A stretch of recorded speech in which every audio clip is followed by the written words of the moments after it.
Hey guys, Richard here, and I'm back with box 4 of this case. And I went ahead and priced the last box, just the rares and mythics, and it came out to $102 TCG low. However, the direct low was what I would price it at.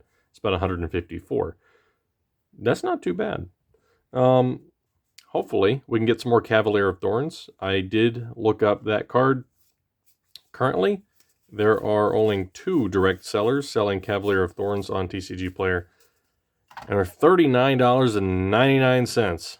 I saw that because I scanned it and I put it in direct low, and then it went up to like $39, and I was like, what the hell? That can't be right. Because I thought it was about 20 bucks. And for the most part, it is. There's only 2 sellers that have more than 4 copies, 4 or more copies, which is interesting. Because I don't know. I guess just a ton. Looking at the sales, a ton of those have sold. There's not a ton of them left. There's only like 29, 28 or 29 actual listings right now. So yeah, there's not a whole lot to go around. So I have 2 so far, if I counted right. I may have missed one, but I think I've only got 2 so far. So hopefully that is about, I don't know, 80 bucks. After seller's fees and stuff, it's going to be a little bit lower. You can get around that by creating a listing with a photo, which will make it, I'm not sure exactly how they classify it, but it doesn't become a standard listing. A listing with a photo will not sell direct. You have to fulfill that yourself, which means you don't have to pay the direct replacement fee either. So I'm going to probably do that, or I'm going to go on Facebook, find somebody who's looking for a playset to do their mono green or devotion to green deck, and then offload that to them. Or maybe I should just build the deck myself and play it. I believe the cost of the deck is only around $200 or so. At least it was a couple days ago. It could be a lot more now.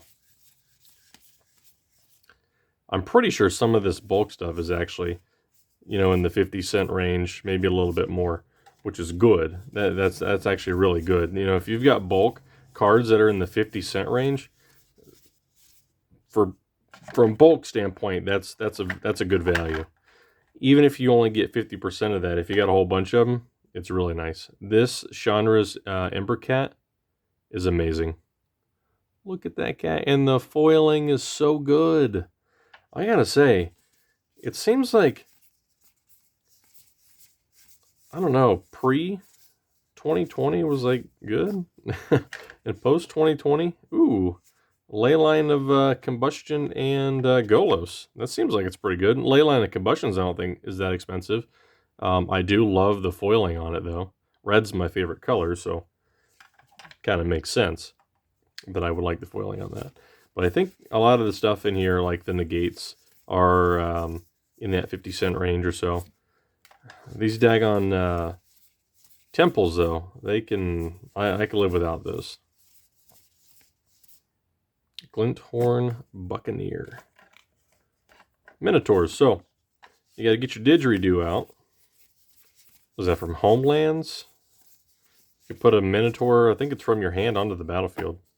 I've got one of those. It is reserve list. It is not expensive. Although I think it has gone up basically for the meme potential. The old didgeridoo. Funny story, when we were growing up, my dad bought a didgeridoo, and I tried to learn how to play it, but there's a technique called circular breathing that I could not grasp. I could not. I understand the concept, and in my head, I can do it, but in practice, I cannot. So I did not proceed with practicing the didgeridoo any longer. Barony Vampire. Nice. One of these days, I'm going to build a sexy deck, and I keep calling it that because throughout Magic's history, there are a handful of cards that are spicy. And I'm going to build a deck one of these days that just has all of the, I should say steamy, all of the steamy cards. Just for the lulz. And yes, I know I said lulz, but I really want to do that just because I think it'd be funny.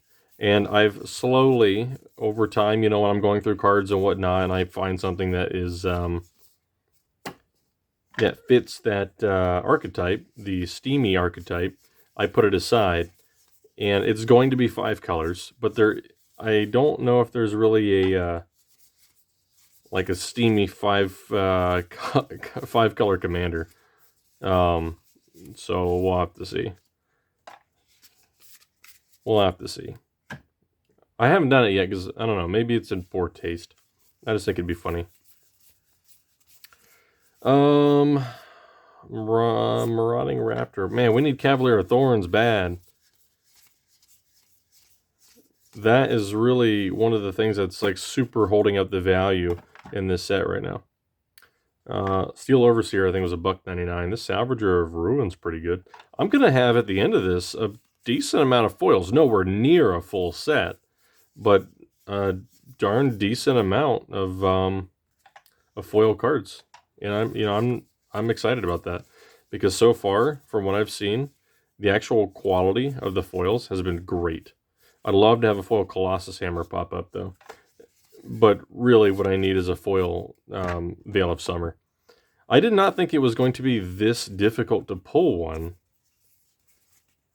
It seems to be, so far, Corpse Knight and Veil of Summer, about 2 per box. So they seem to be a similar rarity. So, ooh. Cavalier of Dawn, foil mythic. I don't think that one's actually super expensive, but it's a daggum foil mythic. And the foiling's amazing. So, it's special. It is a special card. Alright, let's keep going. We need foil veils. Cavalier of Flame and a Goblin Ringleader. Look at that guy. Haste. When it enters the battlefield, reveal the top 4 of your library. Put all Goblin cards of this relay in your hand and the rest on the bottom of your library in any order. Okay. I like it. I like the fact that he's foily. I see another foil coming up.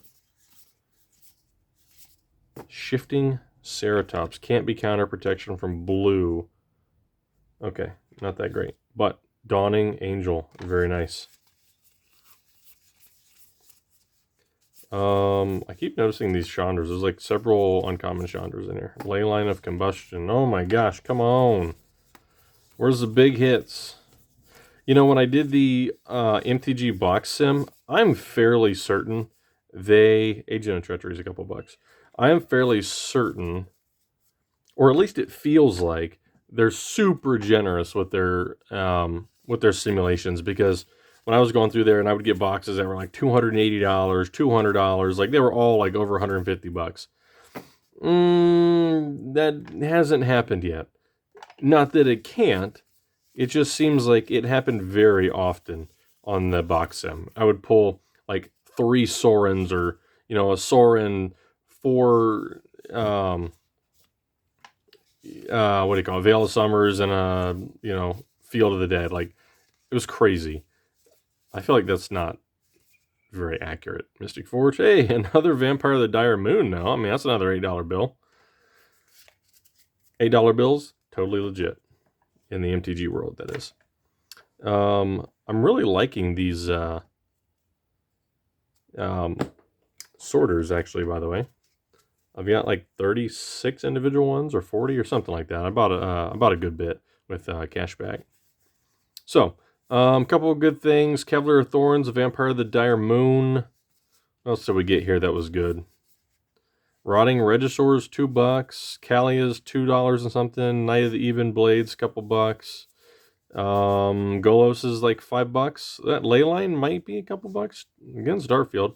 Void is. Grafdigger's Cage is a couple bucks. Elvish Reclaimer's $5. Omnath, I want to say, is like $8. Lotus Fields 2, Bishops 5 or 6. This box is okay. The foils might redeem it, to be honest. Some of the stuff, looks to be decent. There might be a couple dollars in total, but we'll have to see. I got 2 boxes left. Have not hit a foil Veil of Summer yet. Have not hit a foil, what do you call it, Risen Reef.